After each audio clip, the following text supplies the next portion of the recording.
상류따니까야 함께 보겠습니다.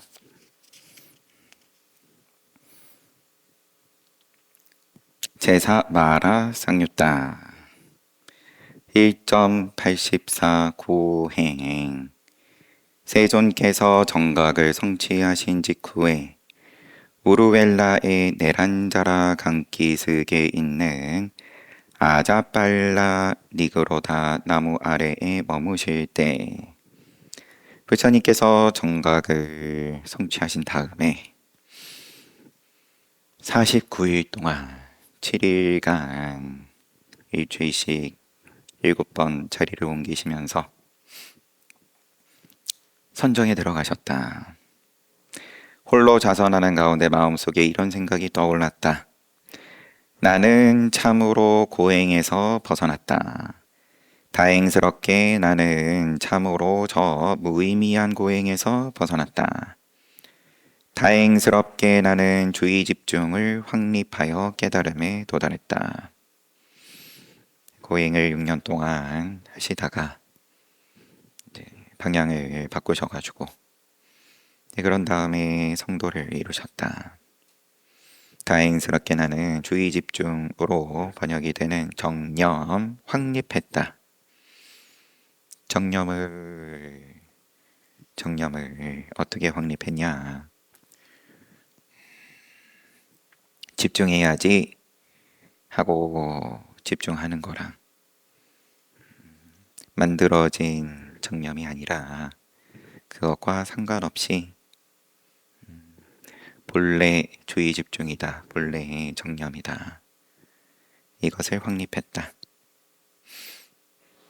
그러자 마라 빠삐마니 세존의 마음속에 일어난 생각을 알고 세존께 개송으로 성도하신 다음인 겁니다. 성도하실 때 그때 자기 세상에 있는 모든 군대를 동원해 가지고 성도하실 그 자리에서 부처님을 쫓아내기 위해 가지고 온 힘을 다하다가 실패를 하고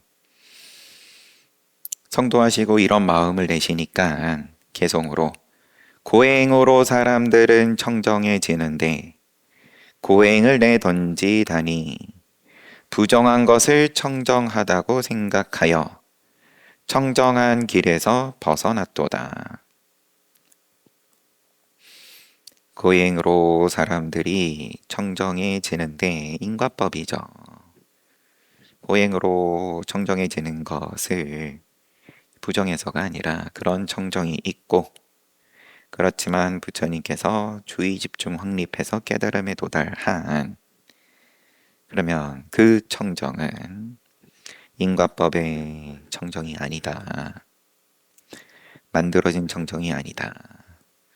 고행으로 청정을 만드는 것은 마라 빠삐만의 영역이다.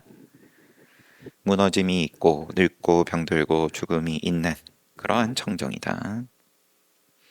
고행을 내던지다니 부정한 것을 청정하지 않음을 청정하다고 생각하여 청정한 길에서 벗어났도다.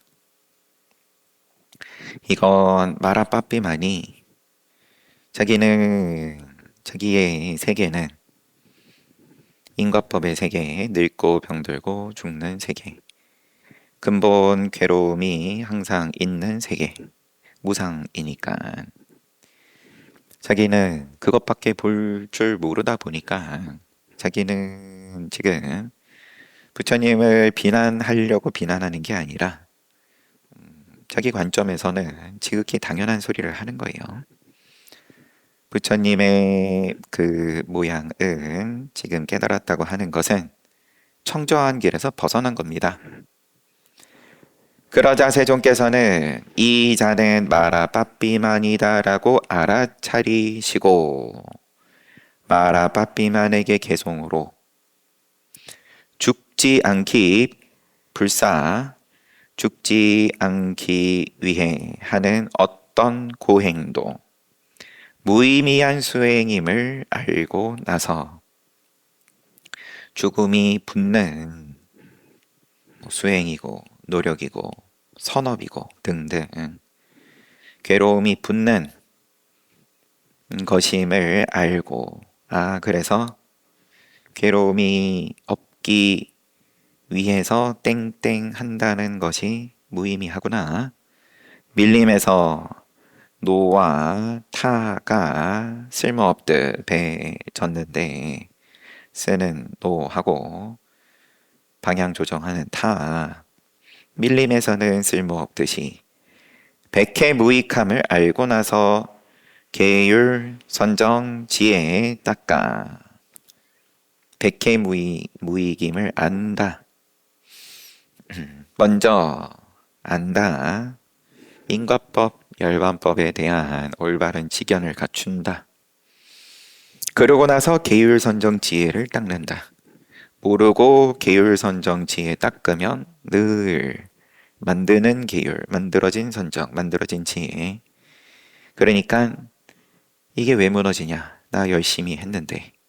네, 이런 소리가 뒤에 당연히 붙게 돼 있고. 알고서 계율 선정 지혜 닦아서 수행해서 알고 수행해서 깨달음에 이르는 길을 닦아 나는 최상의 청정을 얻었다네. 죽음의 신이여 나는 이미 너를 죽였다. 너의 그런 소리, 그런 생각 소용없다. 흔들리지 않는다. 그러자 마라빠삐마는 세존께서 나를 알아보았다. 선석께서 나를 알아보았다라고 괴로워하고 슬퍼하면서 그곳에서 바로 사라졌습니다. 안 좋은 일을 당하면 그간의 나의 수행은 뭐냐? 의미 없는 거 아니냐?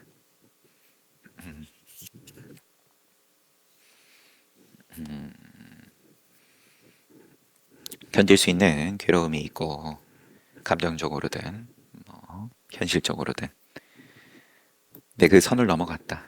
그러면은 당연히 원망하는 마음이 일어나게 돼 있는데 깨달음에 대해서 올바른 그리고 이왕이면 내가 직접 경험한 바가 있다. 그러면은 그러한 결정적인 순간에서 흔들리지 않는다. 그게 믿음이다.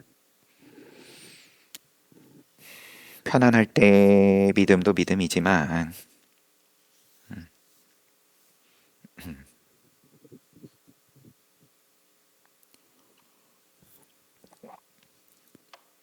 그러니까 공덕에 대해서 부처님께서 지금도 좋고 나중도 좋다. 나중을 얘기를 안 할 수가 없는 거죠. 공덕. 이 몸이 무너져 죽은 뒤에 그러면 그 공덕을 누린다. 나중에 뭐라고 반복적으로 후세의 부를 쌓는다. 지금 걸로만 자꾸 계산하지 말아라. 지금 여기에서 나중 말고요. 나중 말고요. 그럴 것 같으면 과거, 현재, 미래 붙지 않는 열반으로 돈으로 철저하게 다 쓸어버리고 돈으로 얘기하든지 아닐 것 같으면 그러면은 크게 봐라. 1.85 덧. 근데 크게 볼 수 있게끔 하는 그 믿음은 앞에선 제 입장에서 보여드려야 하는 걸 텐데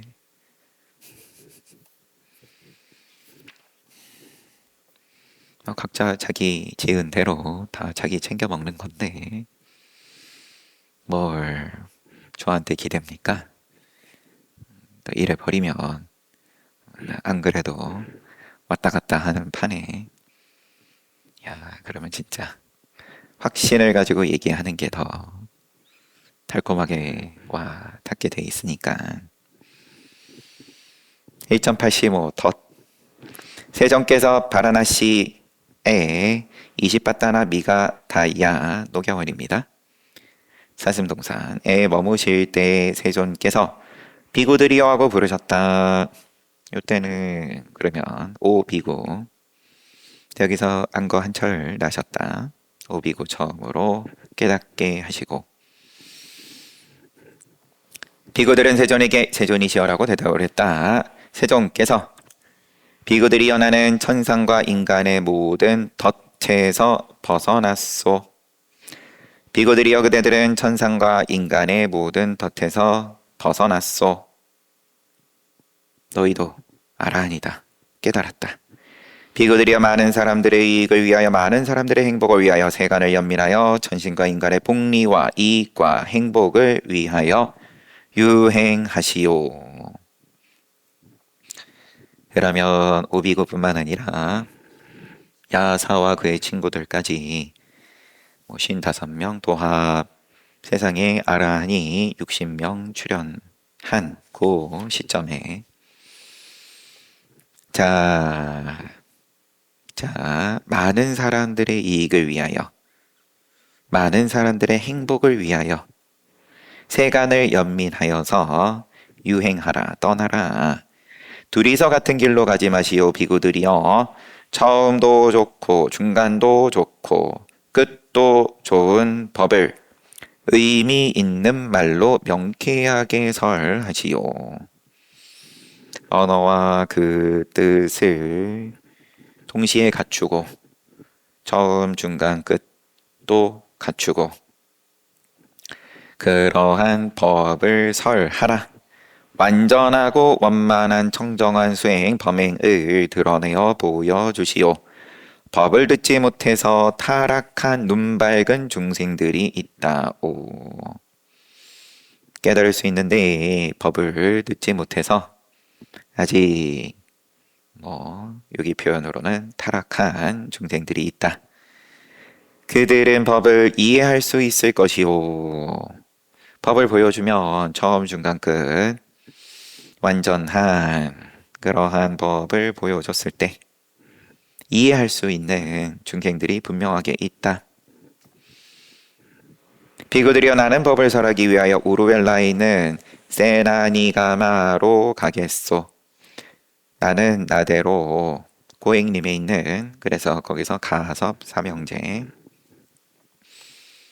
500명, 300명, 200명 각각 제자들 해서 도합 1000명 제도하러 간다. 그들은 또 셀럽이었기 때문에 인망이 있는 그러한 정신적인 지도자였기 때문에 부처님께서 공을 많이 들이면서 제도를 하시죠. 시간을 오래 가지고 한철같이 살면서 신통을 16차례 걸쳐 보이시면서 한번 보였을 때 이미 이 자는 나보다 훌륭한 분이다. 알아보지만 자기 그러면 이미 따르고 있는 무리들이 있고 기타 등등 체면도 있을 테고 그래가지고 16번 계속 보여주고 나서 부처님께서 이 정도 봤으면 됐지 않냐. 16번 보고도 계속 주춤거리고 있으니까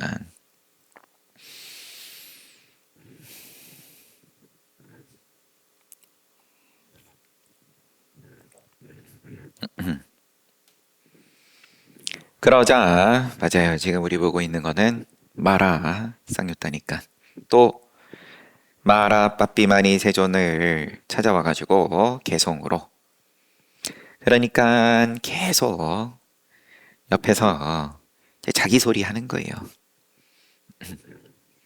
성도하시고 난 다음에는 이러한 장애가 없이 모두가 부처님 만나면 족족 깨달음을 얻고 이런 게 아닌 거죠. 마라빠삐마니 개성으로 천상과 인간의 모든 덫에 그대는 묶여 있다네. 내가 아는 세계는 이게 진리인데 이 덫에 묶여 있는 게 진리인데 예외가 없는데 커다란 결박에 묶여 있다네. 사문이여 그대는 나를 벗어날 수 없다네. 인과법에서 벗어날 수가 없다.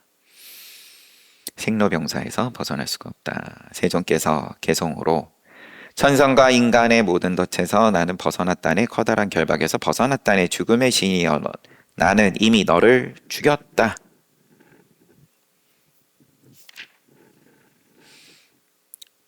1.86 수명. 세종께서 라자가하 웰로아나 깔란다까 니와빠에 머무실 때 중림정사입니다. 비구들에게. 비구들이여, 사람은 수명이 길지가 않다. 역시나 같은 이야기이지만 길고 짧고 상관없이 짧다. 수명이 끝이 있는 건 누구나 싫으니까 부족하죠.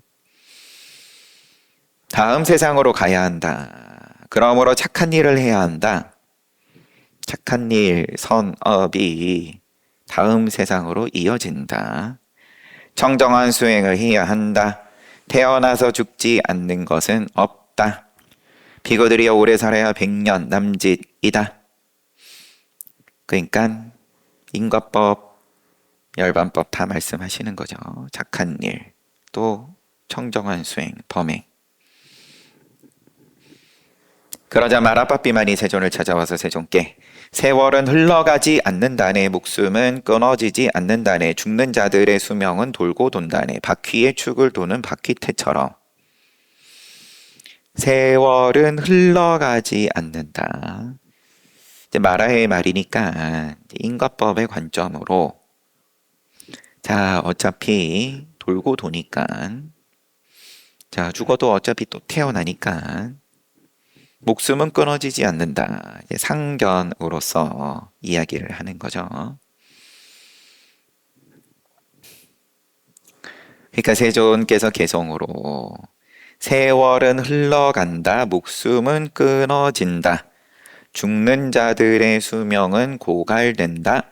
작은 개울에 물이 마르듯. 그러자 마라빠삐만은 세존께서 나를 알아보았다, 선서께서 나를 알아보았다라고 괴로워하고 슬퍼하면서 그곳에서 바로 사라졌다.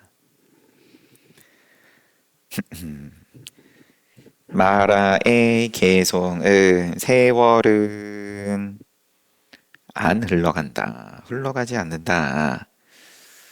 목숨은 끊어지지 않는다. 죽는 자들의 수명은 안 죽는다 라고 할 수는 없는 노릇이고, 죽는 거는 우리가 두 눈으로 보니까.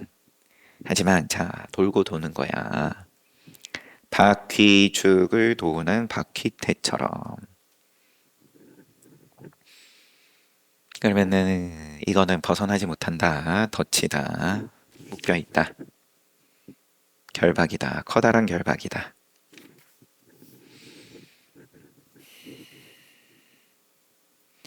앞에서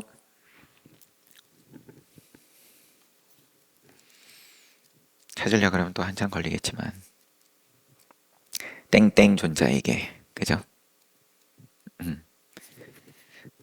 사미띠 존자에게 향락하지 않고 걸식하는 비구여, 향락을 모르고 걸식만 하는군요.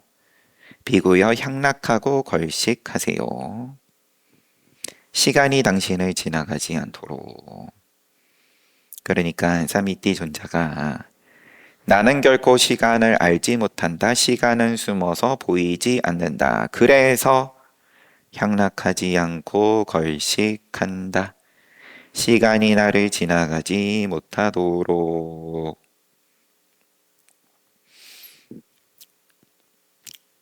요거는 지금 천신의 개송이고 마라는 아니기는 하지만 안목이 없는 입장으로서 한다는 점에서는 뭐 마찬가지니까, 시간이 지나가지 않도록 수행하지 말고 향락해라.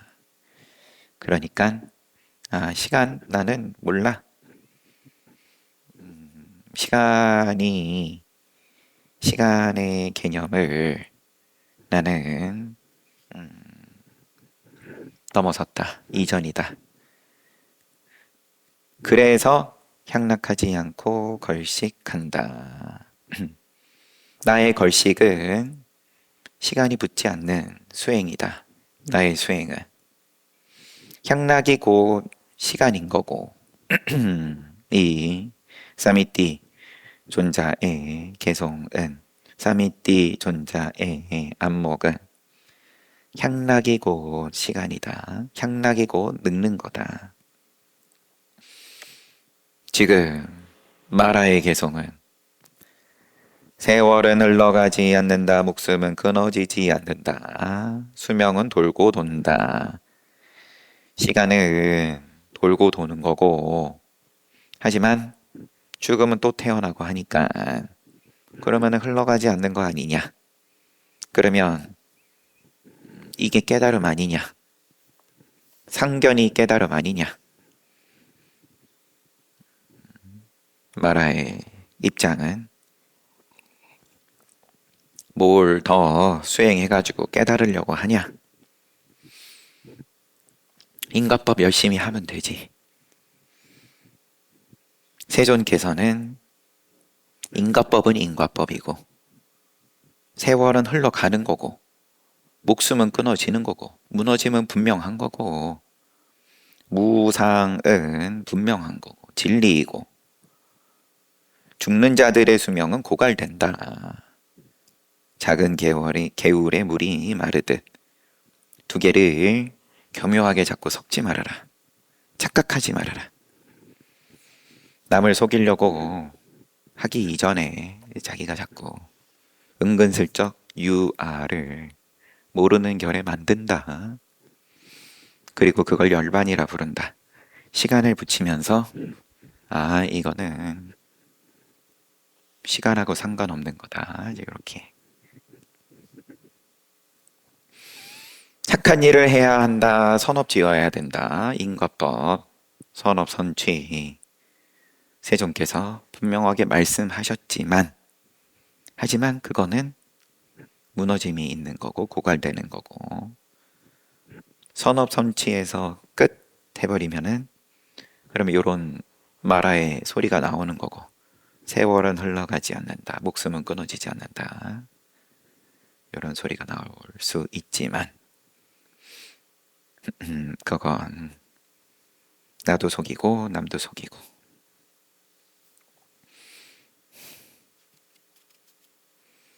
그러자 부처님 계속 말씀하시니까 들켰네 하고 슬퍼하면서 사라졌다. 1.87 입처 내 육입처 외 육입처 입처 들어가서 머문다. 머무름이 찰나간에라도 있으면 다 입처고 그게 쌓임인 거고 쌓인 거는 무너지게 돼 있고 세존께서 외살리에 있는 마하와나의 중각 강당에 머무실 때 세존께서 비구들에게 육촉입처를 여법한 말씀으로 가르치고 격려하고 장려하고 기쁘게 했습니다. 그리고 그 비구들은 흥미를 가지고 주의를 기울여 모든 마음을 집중하고 가르침을 경청했습니다.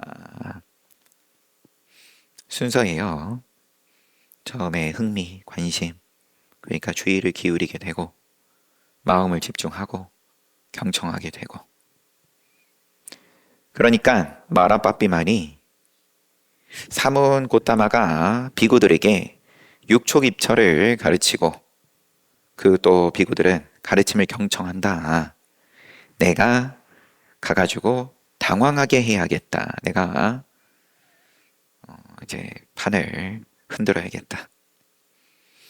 방해해야겠다. 그래서 마라빠삐만은 세존 찾아가서 가까운 곳에서 땅이 무너지는 것 같은 두렵고 무서운 큰 소리를 질렀다. 세상이 무너지는 기분이 들게끔 했다. 여하튼 우리 그러면 뉴스죠, 뉴스. 이러면은 문제가 있다. 이렇게 가다가는 세상이 무너질 것 같다. 무너질 겁니다. 다 약한 수준에서 뉴스 약한 수준에서 이제 세상 무너진다라고 열심히 경쟁하는 거죠. 나를 봐주세요. 이 소리가 맞습니다. 이렇게 가다가는 세상이 무너집니다.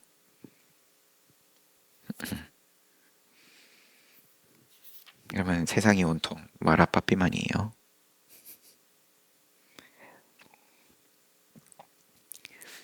세상이 무너진다라고 이야기하지 않는 이상은 관심을 안 가지니까 또 우리는. 비고들은 육촉입처를 말씀하시는 부처님의 설법에 거기에 흥미를 가지고 주의를 기울이고 마음을 집중하고 가르침을 경청했다.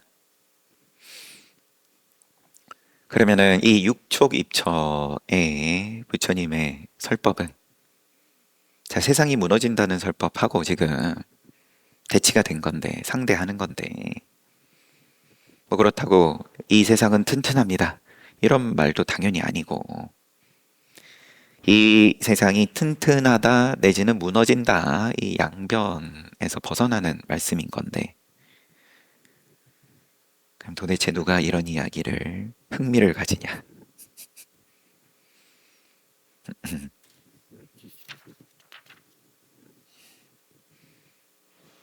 마라빠삐만이 여하튼 간에 무서운 큰 소리를 질렀다. 그러자 어떤 비구가 다른 비구한테, 여기는 이제 마음이 혹한 거예요. 어이쿠 한 거예요. 이제 두려움이 생겼어요. 진짜 이러다가는 세상이 무너지겠다. 비구여, 비구여. 이것은 분명히 땅이 무너지는 것이요. 이 말을 듣고 세존께서 그 비구에게 말씀하셨다. 비구여, 이것은 땅이 무너지는 것이 아니요, 이것은 마라빠삐만이 그대들 당황하게 하려고 온 것이요. 저런 소리에 지금 흔들리면 안 된다. 자, 우선은 당황하는 너가 너 마음을 봐라. 세상이 무너지고 아니면 뭐 안 무너지고 세상을 볼 게 아니라 우선 당황하고 있는 너의 색수상 행식을 봐라. 아니면 더 원초적으로 숨 쉬는 거 봐라. 그러면 세상이 무너질 것 같을 때, 숨이 뭐 거칠어지면 거칠어지고, 아니면 정말로 당황하면 숨이 턱턱 막히면 막히는 거고, 봐라, 그거를. 여하튼. 비고여, 이것은 땅이 무너지는 것이 아니오, 이것은 마라빠삐만이 그대들을 당황하게 하려고 온 것이오.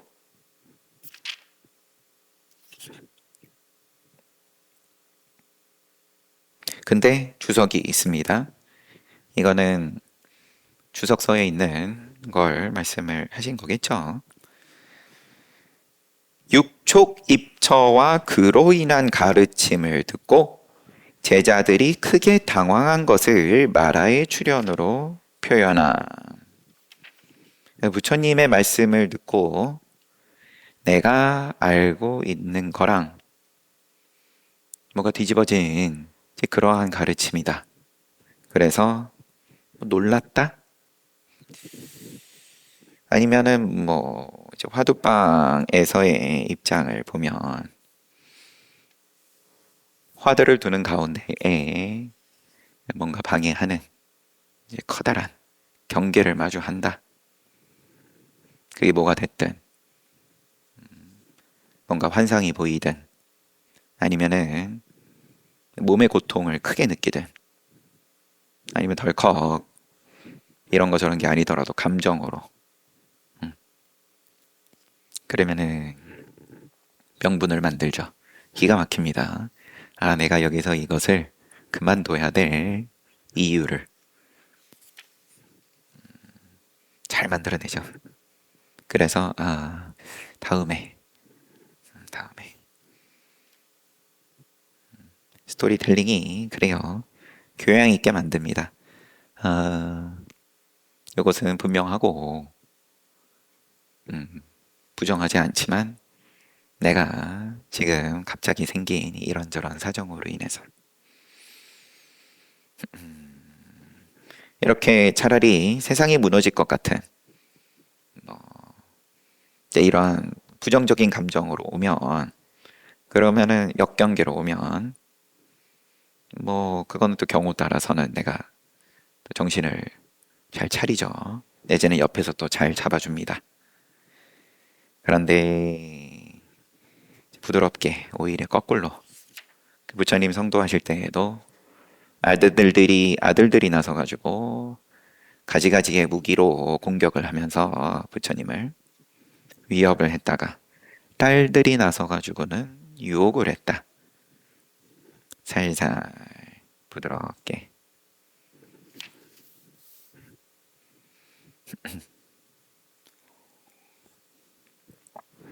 세종께서는 이것을 마라빠삐만이라는 것을 알아보시고 마라빠삐만에게 개송으로 말을 하셨다. 형색과 소리와 냄새와 맛 그리고 촉감 색성, 양, 미, 초 그리고 지각대상, 법은 오로지 왜 유깁처죠 그러면? 세간을 유혹하는 무서운 미끼일 뿐 세간은 지금 여기에 빠져 있네. 색, 형색, 소리, 냄새, 맛, 또 촉감 내지는 지각 대상 세간은 지금 여기에 빠져 있네. 정념하는 부처의 제자는 수행자는 이것을 바르게 벗어난다네. 어떻게 벗어나냐? 정념으로써. 아, 이렇게 빠져 있다. 이제 보면 된다. 마라의 영역을 벗어난다. 인과의 영역, 늙고 병들고 죽고의 영역을 벗어난다. 태양이 찬란한 빛을 내듯. 그러자 마라빠삐만은 또 들켰다. 괴로워하고 슬퍼하면서 벗어났다. 사라졌다.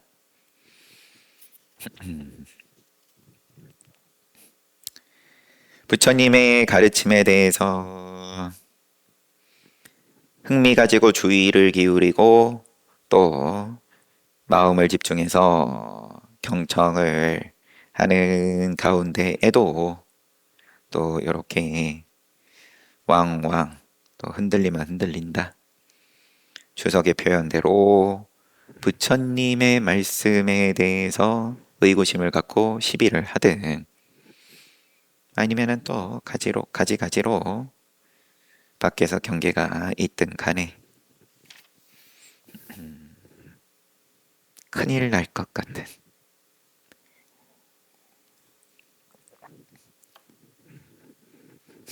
내가 예상하지 못하는 그래야 흔들리죠. 예상의 범주에서는 대비가 돼 있는 거니까 늘 네. 그 틈바구니 놓치는 지점에서의 그러한 때에 정념이 되지냐 이거죠. 봐지냐. 작용은 얼마든지 하는 거고 뭐 선업으로 작용하든 아니면 본인의 업식이 어쩔 수 없이 불선업으로 작용을 하든 작용은 하지만 이제 보는 가운데서 작용하냐 내지는 작용한 이후에라도 봐지냐 그게 이제 인간과 천상 얘기하는 거다. 그게 되니까 인간과 천상이다. 아니면은 멍멍이도 어차피 중생은 매 한 가지인데 멍멍이에게는 부처님께서 기대를 안 하시는 거고 몸을 바꿔야 된다 이렇게 말씀하시는 거고 인간에 대해서 우리가 뭔가 고상하고 어떤 귀한 가치 부여를 하고, 동물은 안 되고 인간이기 때문에 뭐 땡땡이 된다. 뭐 어찌 인간의 탈을 쓰고 그러할 수 있냐 등등. 그 뭘 갖다 붙이냐 거기에다가. 그러면은 깨달을 수 있다 인간은. 늙고 병들고 죽고 이 인과법에서 벗어날 수 있다. 봐진다. 봐진다. 업의 힘 내지는 결박 이 덫에서 벗어날 수 있는 그 불성지녔다. 또 표현을 1.88 통치. 세종께서 고살라의 설산 지역에 있는 숲속의 암자에 머무실 때 이러면은 고행하실 때일려나요? 여튼 보면 알겠죠. 세종께서 홀로 자선하는 가운데 마음속에 이런 생각이 떠올랐다. 때리지 않고 죽이지 않고 정복하지 않고 약탈하지 않고 슬픔이 없고 근심이 없이 법으로 통치를 할 수는 없는 것일까? 전륜성왕이죠. 칼을 들지 않고 그러고 통일한다. 가르침으로써. 그러자 마라빠삐만이 세존의 마음속에 일어난 생각을 알고 세존을 찾아와서 세존에게 말했다. 세존이시여, 세존께서 통치하십시오. 그거 됩니다. 그거 가능하죠. 부처님은 아기 왕자일 때 이미 이런 몸의 꼴을 보고 성품을 보고 예언을 받으셨으니까 전륜성왕 내지는 출가하시면은 깨달음을 이루신다. 세존이시여 통치하십시오. 선서께서 죽이지 않고 학살하지 않고 정복하지 않고 약탈하지 않고 슬픔이 없고 근심이 없이 법으로 통치를 하십시오. 그만한 남들이 흉내낼 수 없는 커다란 복을 지녔다. 당신은 됩니다. 빠삐마니여, 그런데 그대는 무엇을 보고 나에게 그런 말을 하는가? 그럼 그 근거는 뭐지? 세존이여, 세존께서는 사여의족을 닦아 익혀서 능통하셨으며 철저하게 성취하여 익숙하게 실행하십니다. 사여의족을 갖추셨고 세존이시여, 세존께서 원하여 산들의 왕 설산을 황금으로 만들 결심을 하면 설산은 황금산이 될 것입니다. 당신의 복은 내지는 신통은 이 정도 경지입니다. 개송, 황금으로 된 산도, 운통, 순금으로 된 산도, 그 곱절도 한 사람을 이건 부처님 개송이네요. 당신의 신통이 이와 같습니다 라면서 비유로 크기를 이야기를 하니까 부처님께서 개송으로 황금으로 된 산도, 온통, 순금으로 된 산도, 그 곱절도 한 사람을 만족시킬 수 없다네. 이와 같이 알고 평정심을 지녀야 한다네. 평정심 말씀하십니다.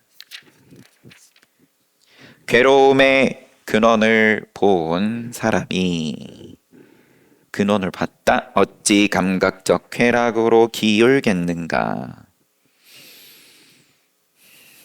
감각적 쾌락이 괴로움을 낳는 것을 명확하게 봤는데 소유는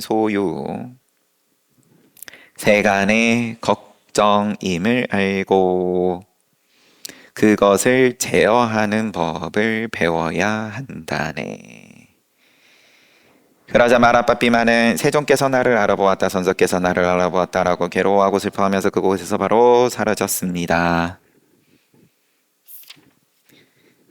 그러면 이제 성도하시기 전은 아닌 것으로 이미 호칭이 세존이시여니까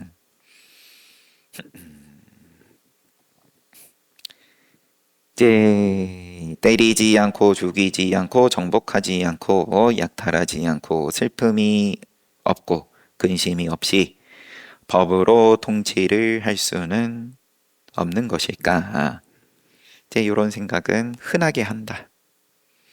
아, 내가 윤리적으로 착하게 살고 물론 지금 부처님만큼 큰 복은 아닐지언정 내가 여법하게 번 돈으로 나의 책임을 다하고 생활을 영위하고 또 도울 수 있는 선에서 돕고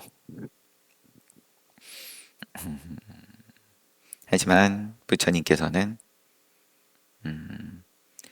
이게 온전하게 괴로움에서 벗어날 수가 없다.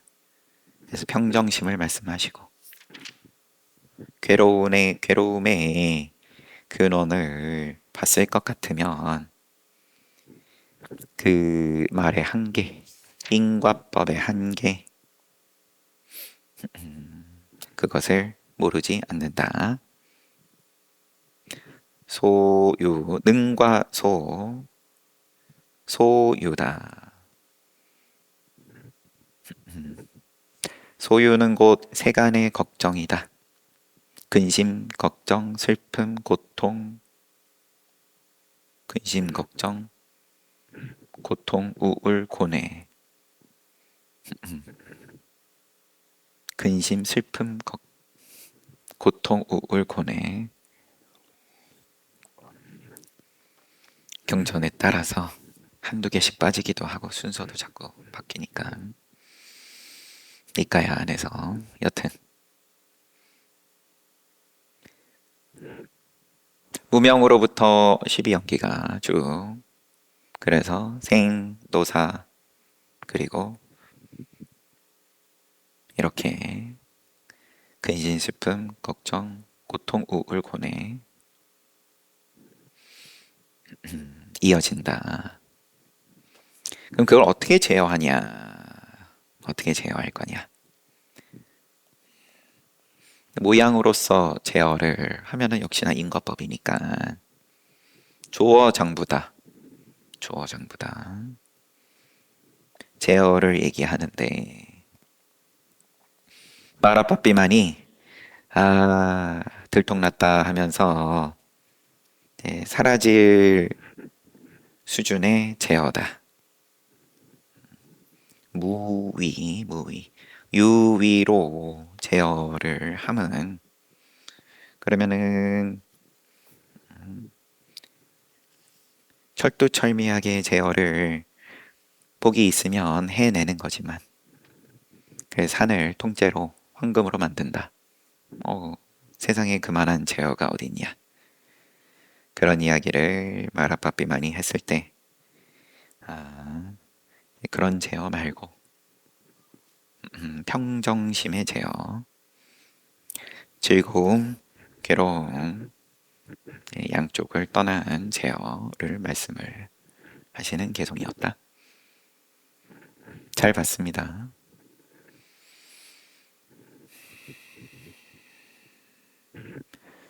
쉬었다가 정진하겠습니다.